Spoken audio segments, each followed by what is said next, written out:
everybody, it's Robert F. Kennedy Jr. here, and I cannot tell you how happy I am to be able to have this opportunity to talk to thousands of citizens in 15 countries on all the continents in the world who have come together today to protest this coup d'etat by big data, by big telecom, by big tech, by the big oil and chemical companies, and by this global public health cartel led by Bill Gates and the WHO that now amounts to $2 trillion and wants to magnify and amplify its wealth and its power over our lives, over our liberties, that wants to subvert our democracies, that want to destroy our sovereignty and our control over our lives and our children's health.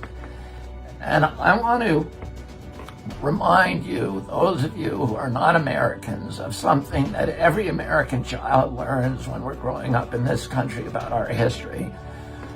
During the Great Depression, Franklin Roosevelt, who was one of the greatest presidents in American history, said to the American people, the only thing that we have to fear is fear itself. And we grow up hearing that, but people don't really understand what it means. But it was a very, very profound warning by Roosevelt, because he saw what the Great Depression was doing in Eastern Europe, in Italy, in Germany, and Spain, where that crisis was turning people towards fascism.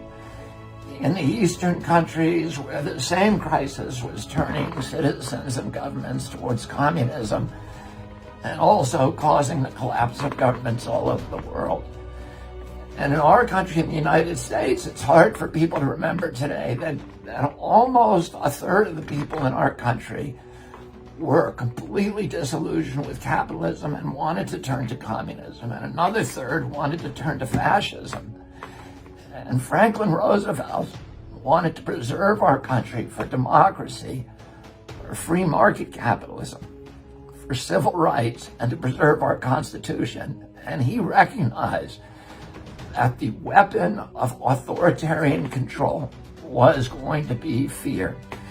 And when I spoke a few weeks ago in Berlin, I reminded the people of Germany of a very famous story that happened during the Nuremberg trials after World War II, when Hitler's closest lieutenant, the head of the Luftwaffe, Hermann Goering, was asked by one of the prosecutors, how did you get the German people? The German people are the most educated people in the world. They were some of the most tolerant people in the world. The Weimar Republic was one of the strongest democracies in the world. How did you take these people who were so well educated and so awakened and so tolerant and turn them into obedient slaves who committed some of the worst atrocities in human history? And Goering said, oh, that's a simple thing. And any of you can look up his quote, and I urge you to do so. And he said, and it works not just in a fascist government, but it works in a democracy, in a monarchy, in a communist government, in any government that you want. The job of the government is to put the people in fear. And if you can keep them in fear, you can get them to do anything that you want them to do, that they will turn into sheep. And there's a famous book by Naomi Klein that all of us should read called Disaster Capitalism. And that book shows, it's a historical chronology of all of the times during American history and the history of the world during the Great Depression, and during the financial collapse in 2008, during the financial collapse in Chile, for example, in 1973, during the time of the World Trade Center bombing, that authoritarian elements in a society and large corporations and wealthy plutocrats and oligarchs, wealthy families and individuals use crises to shift wealth upward, to obliterate the middle classes of those countries, and to clamp down totalitarian controls. And of course, it's an obvious thing that people who are used to voting for their governments are not going to vote for policies that make the rich people richer, that give corporations even more power over their lives, that reduce democracy and reduce civil rights. These are not good vessels for populism. In order to transform the government so that it will reward the rich with even more wealth, the people who want to do that in the large corporations, who want to orchestrate that kind of change, have to get rid of the civil rights. And the first civil right that they begin with is freedom of speech. They need to clamp down censorship, because censorship is the most important right. In our country, we put it number one, the First Amendment of the Constitution, because all the other rights depend on it. If a government can hide what it's doing, it can get away with anything it wants. If a corporation can lie to you and conceal information, if there's no transparency in a democracy, you do not have a democracy.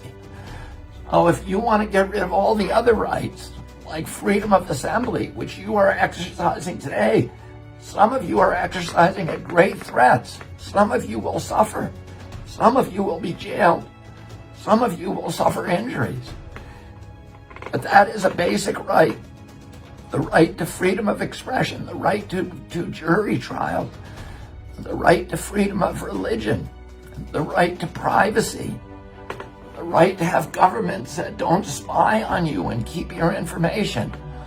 All of those other rights can only be subverted if they begin by imposing censorship, by being able to silence people who want to speak.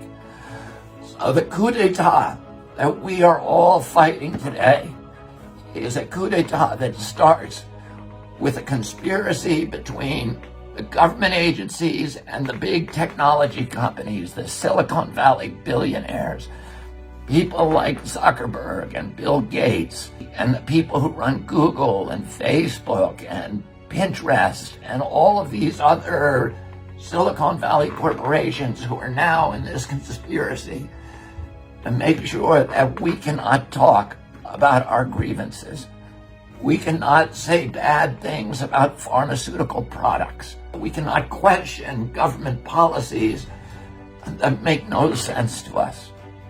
And I'm going to say a few things about some of those government policies. Number one, I am not a conspiracy theorist. I follow the facts. I don't know that the COVID illness was laboratory generated in Wuhan. There is plenty of evidence that it was, but not enough evidence for me to say that it's a fact. My question is, why don't we know the answer to that?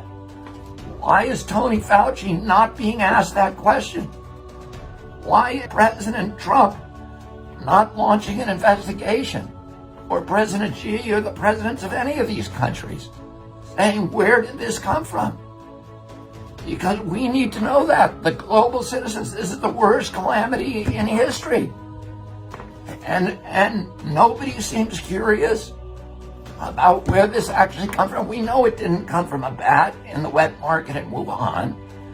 And that story was a fable that it now has no basis, in fact. And we have Nobel laureates, and we have large institutions and investigative agencies and prosecutorial agencies are saying, we think it came from the Wuhan lab, and we think that it may have come from studies that were funded by Bill Gates and Tony Fauci. I don't know if this is true. But why are our government officials not asking that as the number one question? Why, instead of sending their police to suppress dissent, are they not sending the police to question people who may know the answer to that question? There are many other questions that I'd like to know the answer. Questions about masks. I'm very willing to accept if the masks work, and I want to wear them. If they're going to protect other people from transmissibility, then I want to wear them. But the studies that I've seen indicate that they do not work against viral transmission for the most part. There's some that say they may work under limited circumstances. What I don't want to be told is they work and you're going to wear them and you better not ask questions about it. Most Americans and most of the people on this planet, we want leadership, but we don't want bullying. And we know the difference between bullying and leadership. We want to know the truth about hydroxychloroquine. We want to know why are we spending $18 billion on vaccines and only $1.4 billion on therapeutic drugs? What is the sense of that?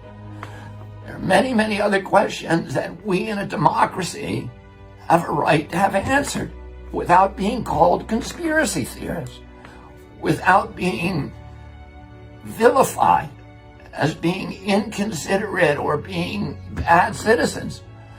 Everybody who's part of these demonstrations are people who are striving with their lives to become good citizens.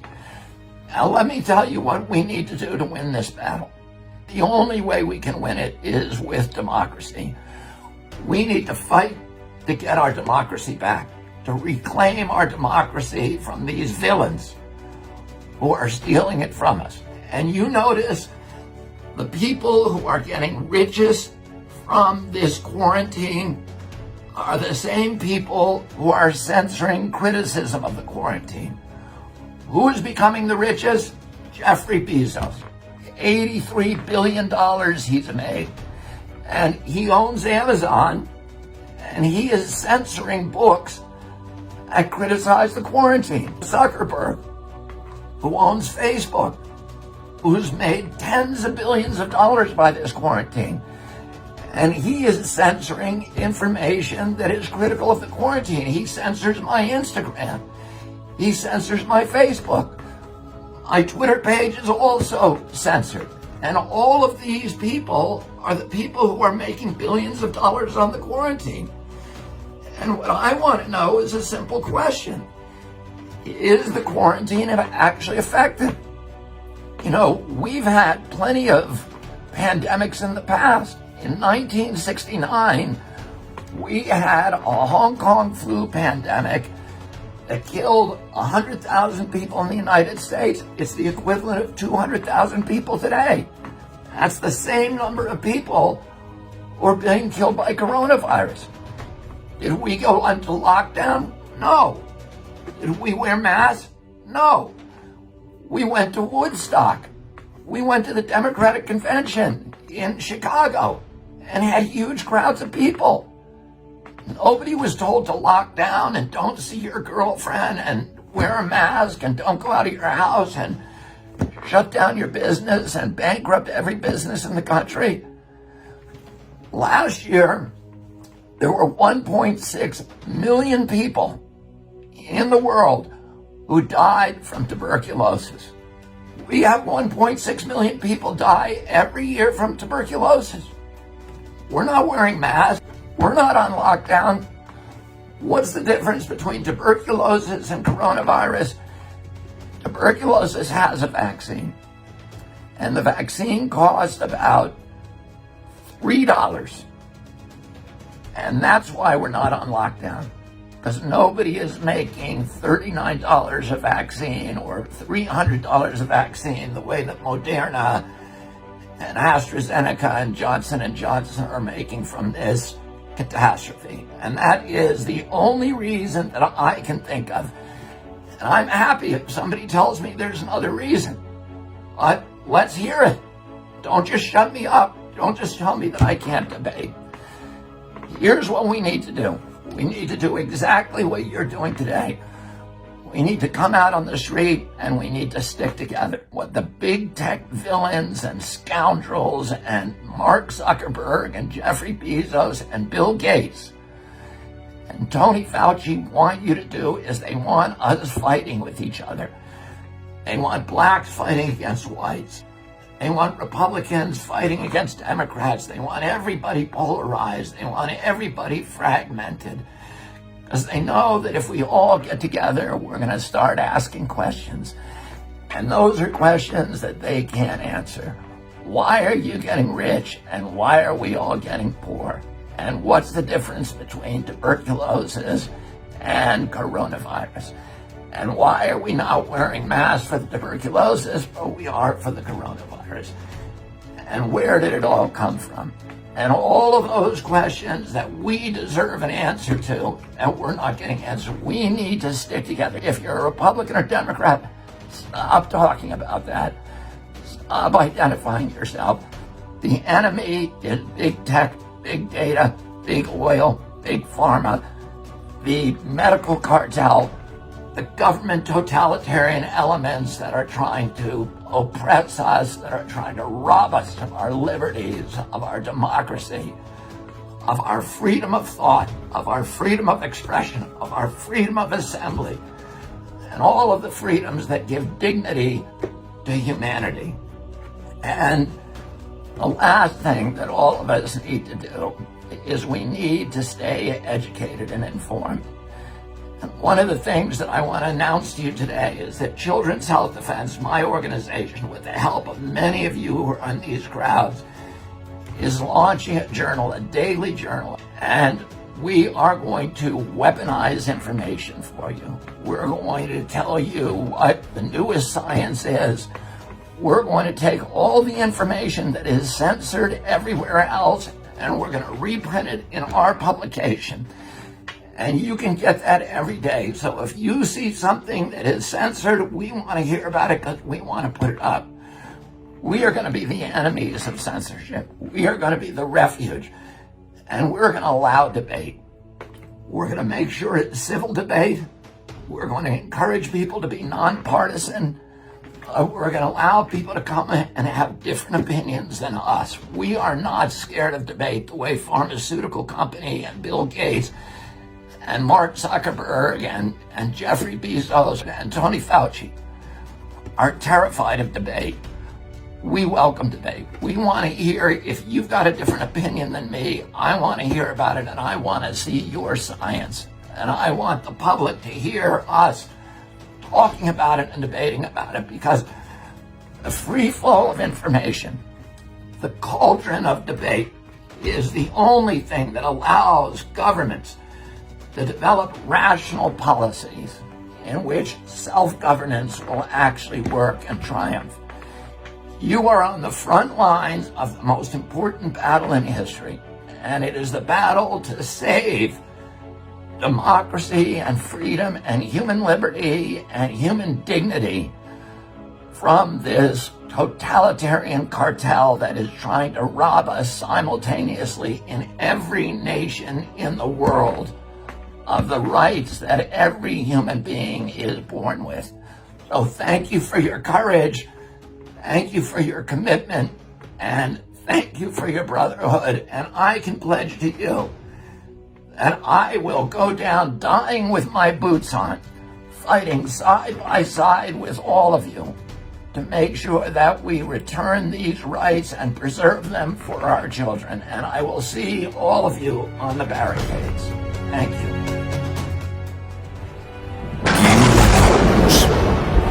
Donde va uno, vamos todos.